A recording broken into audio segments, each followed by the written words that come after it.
Hi everyone, it's William back with the second diary entry of the day, or part of the diary entry. So I have my shots out cap on today because my Swiss cap would definitely clash with the jacket I'm wearing. All right, that was a rather strange thing to mention, it wasn't it? Wasn't it? I mean, okay. Anyway, why not get a little advertising in for Shots Out? If you're watching this and you're not familiar with my research on Sanatorium Shots Out, now Hotel Shots Out, where Dmitri actually died in 1942, then consider taking a look. It's a great website, www.schutzalp.ch. And if you go to the website, you can take a virtual tour of the Grossfürstzimmer, which is the Grand Duke's room or the Grand Ducal room, and it was Dimitri's own room at Schatzalp. It's room 309. If you decide to go there and stay in that room, be sure and book it in advance because it's also a popular room. All right, and if you're there in the late spring, early summer, then you will have a chance to chat with me, which would be great.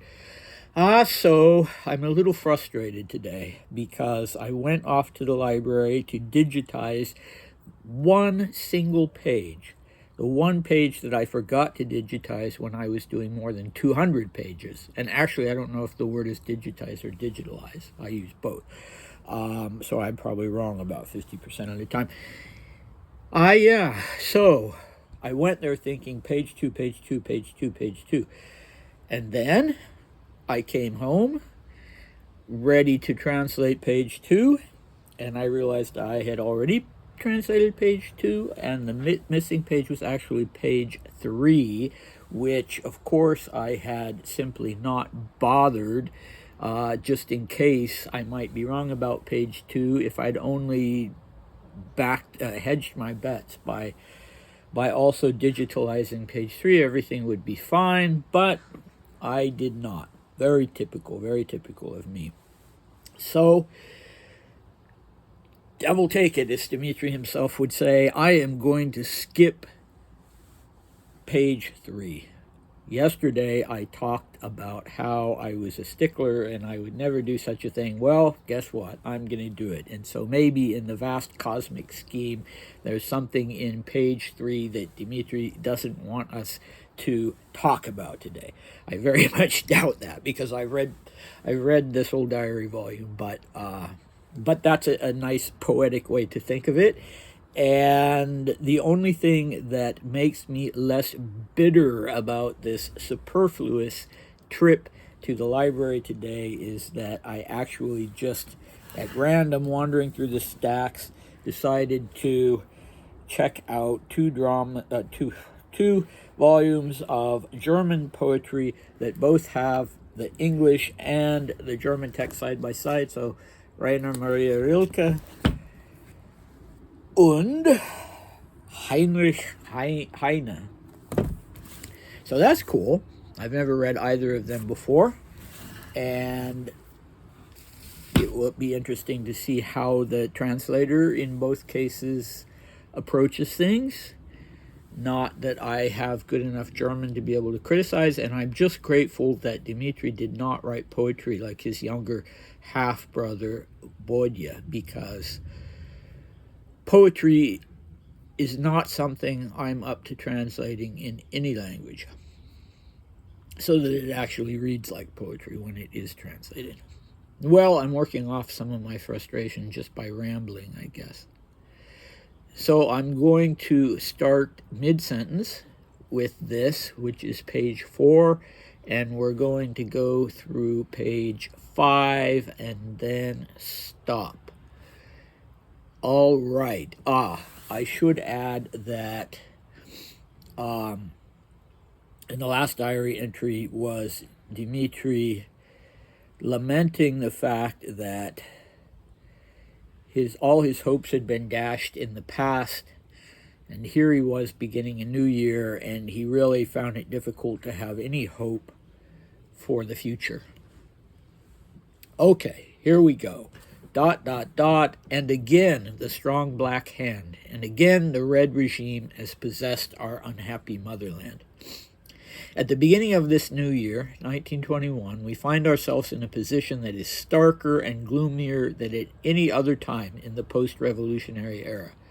Not only have we gone back to square one, but even our initial hopes are now lost, and now the Russian anti-Bolshevik stance, and therefore the people who see the salvation of Russia in the death of Bolshevik power, must face this new situation and decide what to do, where to begin.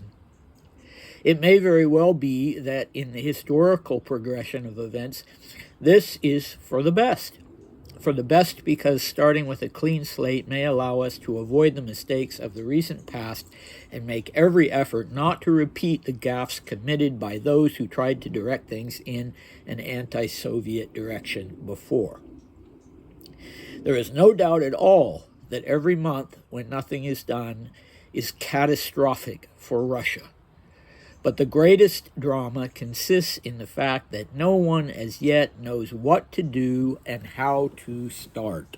Okay, so we are going to see the more serious side of Dmitry, whether we respect his actions and opinions or not. And sometimes I do, and sometimes I don't.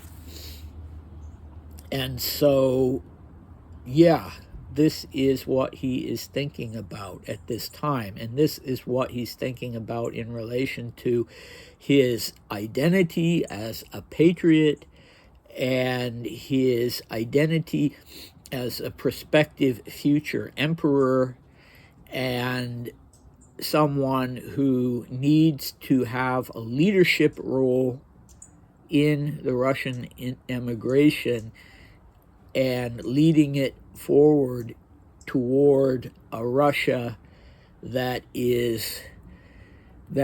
will no longer be in the grip of the Bolshevik or Soviet regime. Whether it becomes a monarchy again or not, the Soviets will be gone.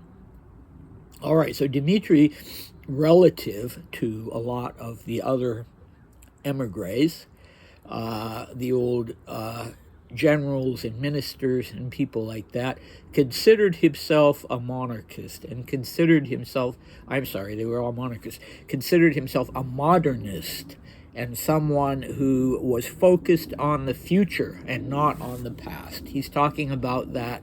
He's not talking about that explicitly right now, although he does talk about, it's better to go forward from a clean slate. Before we get to that, his reference to the Black Hand, well, that's a reference to one of these idiotic conspiracy theories that have always been with us and will always be with us, alas. And he was hearing it from everybody around him, and no doubt he believed it himself, though in a kind of detached way. And the conspiracy was that Russia had been ruined as the result of a long-standing plot between globalist Jews and Freemasons. And Dmitry had a lot of friends who were Freemasons. He had a lot of friends who were Jewish. But that didn't stop him from, unfortunately, buying into this conspiracy theory. And, luckily he got over it before the outbreak of the Second World War, and was when he was at Sanatorium Schatzalp, which was an overtly anti-Nazi institution. He was also patronizing the one cafe in town that was explicitly anti-Nazi as well, and even had put a sign up on the door saying "No Germans allowed," after other local establishments in Davos had put signs up that said "No Jews allowed." And so the town was really divided at that time, and I don't want to give you the wrong impression. Oh yeah, because there was so much resistance to the Nazis trying to take over the town. But anyway, that's a digression. And so that's where he's at this moment. He's thinking both of the Black Hand and the Red Regime, and how both of them have possessed our unhappy motherland. He uses the word Rodina, which means motherland. There's another word, Отчество,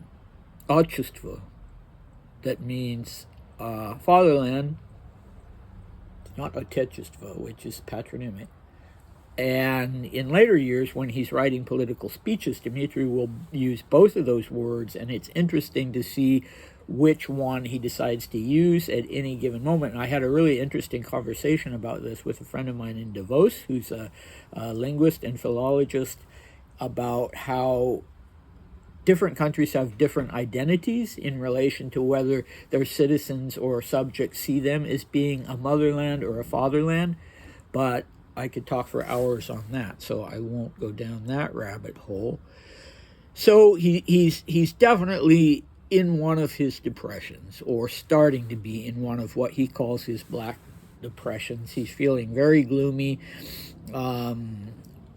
We read a very angry diary entry from him also on the 15th of January, or was it later, where he's talking about all the things that all the people that are annoying him, and he's just in a bad mood.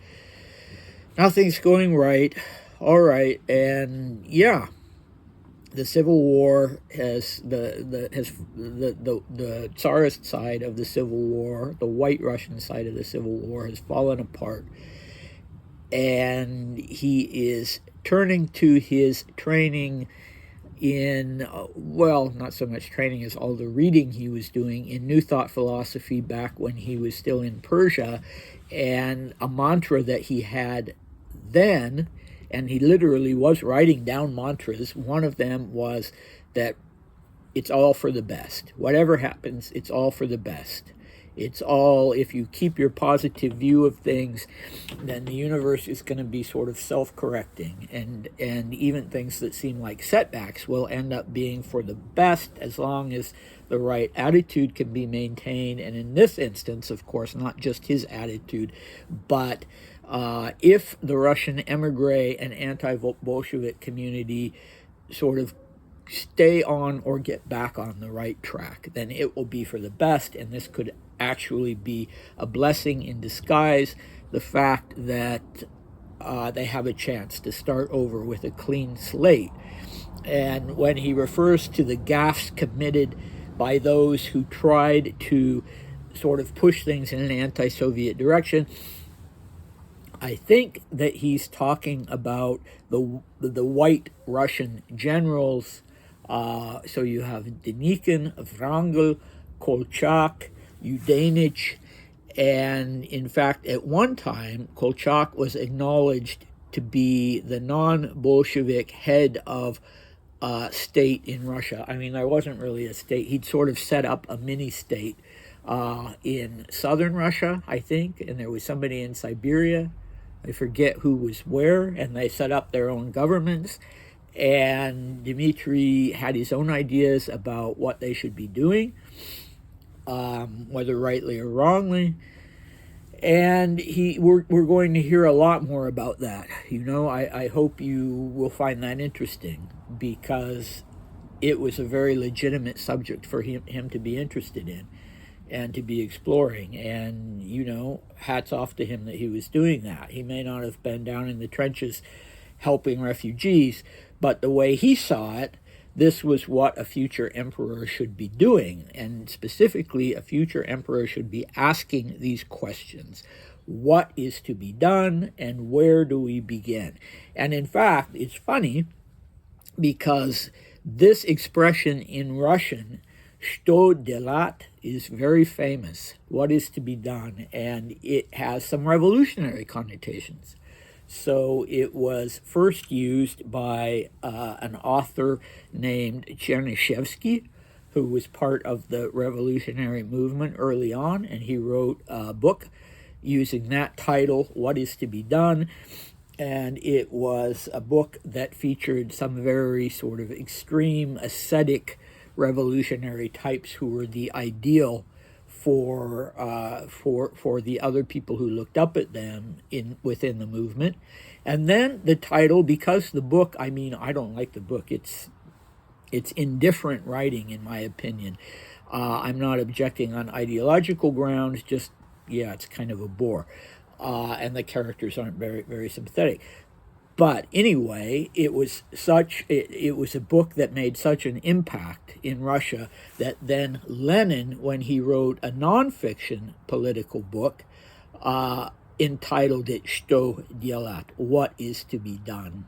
And so I'm not saying that Dmitry is here referring to either of those, but I am saying that it is kind of the perennial Russian question, and I wonder if there's anybody in Russia asking it nowadays. It's sort of the Russian version of the existential question: what is to be done?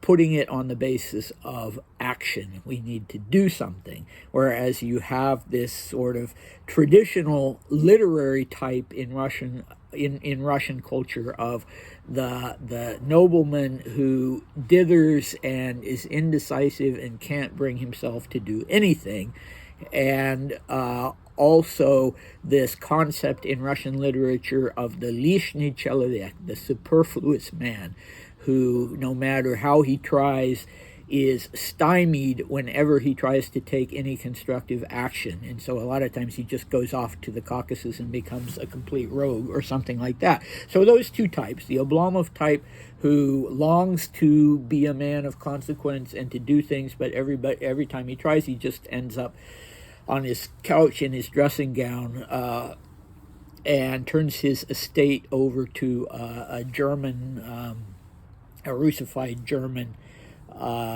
foreman. And the other type of the lishny человек, the superfluous man, is the one who is genuinely a man of action, but because all of his desires to play a part in Russia's future are thwarted, specifically under the autocracy, because these are 19th century books, he goes off to some wilderness and becomes a real rogue, and usually ends up dying in a duel or killing people in a duel or something like that. Yeah. I'm trying to think of what is the famous book with the character Pechorin, who's a lishny человек. I can't remember. Good Lord, I swear I'm not senile. I'm just having a day today. So actually, you see what I have with me? It's not beer. It's an energy drink. All right. So. What is to be done? What is to be done? The classic question. And what else do we have to ask our friend Dmitry? So every month that nothing is done has a catastrophic effect on Russia. Well, yeah, he's right and he's wrong. You could say that every month Russia slips even further away from the Tsarist movement and becomes even more firmly, the Soviets become even more firmly entrenched and acknowledged by other countries of the world and making trade agreements and that sort of thing. But on the other hand, Russia was where it was. And so instead of asking what is to be done, maybe he should have been saying, well,